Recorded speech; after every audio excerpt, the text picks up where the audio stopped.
You can already play Bloodborne on PC from start to finish right now. Let me tell you how. While making my last video about animals, I came across the game The Last Guardian. I had never heard of this game before and had never seen any videos about it in my recommendations. When I saw it for the first time, I immediately knew that I had to play it. Naively, I immediately searched for it on the Steam, only to realize that it was not available there. Then I found out that it's a PlayStation exclusive and was first released on the PS4. I felt like saying, "Look how nice it is, but you can have it, so stand in the corner and cry." And I think you know what I mean. I didn't have the money to buy a PS4 even secondhand, and I didn't want to buy one just for the one game. And on the same day, I stumbled upon some news about PS4 Emulator, where guys claimed that you could play Bloodborne on it in 1080p, and people in the comments shared their experience of playing the game in 2K resolution at 60 FPS months ago, although they did crash once in a couple of hours, but they still passed. And I'm just like, oh, that looks interesting. The achievements of the developers of the emulator over this period are impressive, and the results we have today are even better. I felt inspired, so I thought, what the heck, and downloaded the files from GitHub. After a little poking around in the settings, I tried to run the program. I found The Last Guardian, saw the game in the emulator, and clicked run. In general, I realized that my hardware, to put it mildly, is not up to the job.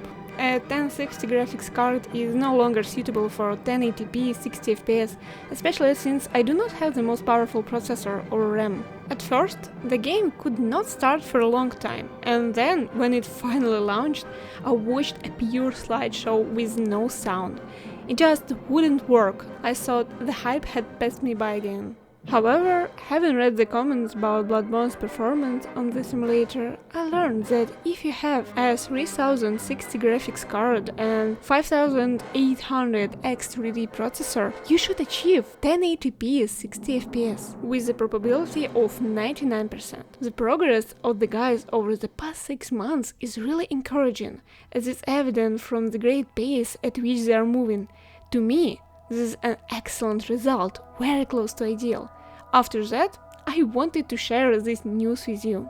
According to Protein Gaming, who, if I'm wrong and correct me in the comments, is part of the team developing Shed PS4, a lot of memory leaks have been eliminated in the latest update. The way in which he shares insights from the development, posting videos with progress reports at regular intervals, led me to this conclusion. As far as memory leaks are concerned, this means that the graphics card is much less loaded, and Bloodborne has started crashing less frequently. On his YouTube channel I found a video in which he plays Bloodborne in 60 FPS on an RX 580 4GB. The only drawback is that it's only in 720p, but this is a big step for such a project. Of course, there are still some minor issues that are being actively addressed with every update, such as lighting issues and, most annoyingly, crashes. The good news is that crashes have been significantly reduced, but the game can still crash.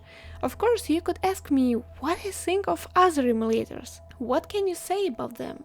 In general, there is nothing to report. Most of those who tried to create an emulator 2 years ago have simply finished their work. Some have passed for an unknown amount of time, while others have not yet achieved impressive results, and nothing has progressed beyond launching the game. What more can be said about Shed PS4?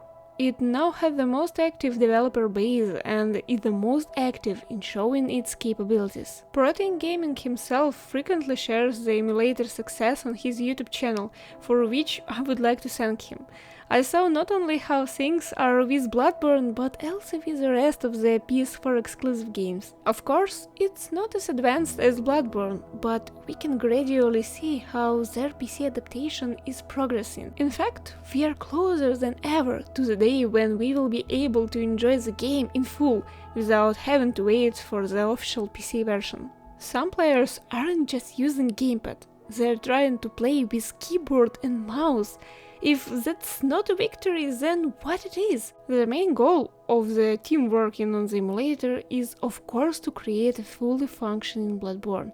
However, if you're waiting for other games such as Shadow of the Colossus or Gran Turismo, I can make you happy. Once Bloodborne has been stabilized, the developers plan to take on the rest of the major games, including The Last Guardian.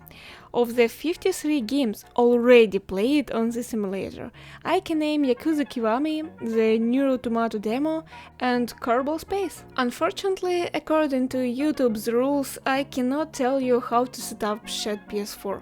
I think the reasons are obvious, but I will leave links to the official website of the emulator developers in the description. There you will find step-by-step instructions on how to install and configure Shed PS4. You can also read the instructions on the Protein Gaming Reddit page. It's great to see players united by the idea of bringing all the legendary games from the previous generation of PS consoles to PC for everyone to enjoy. This was the case with the PS3 emulator, which today enables you to play all the games as you would on the original console. Anyone can now immerse themselves in the past again without having to mess around with old consoles. The PS3 was recreated much faster than subsequent console. This is because the internal structure of the PS4 is much more complex than that of the PS3, so developers have had to overcome many barriers and protections in order to create a space in which games can work. It will be interesting to see how the emulator develops over the next 6 months and a year, how many games will be available and how well Shed PS4 will be optimized. If you'd like to try it out, I will leave a link to GitHub in the description. I was very interested in the project, so I shared my thoughts with you. Thanks for watching so far and goodbye!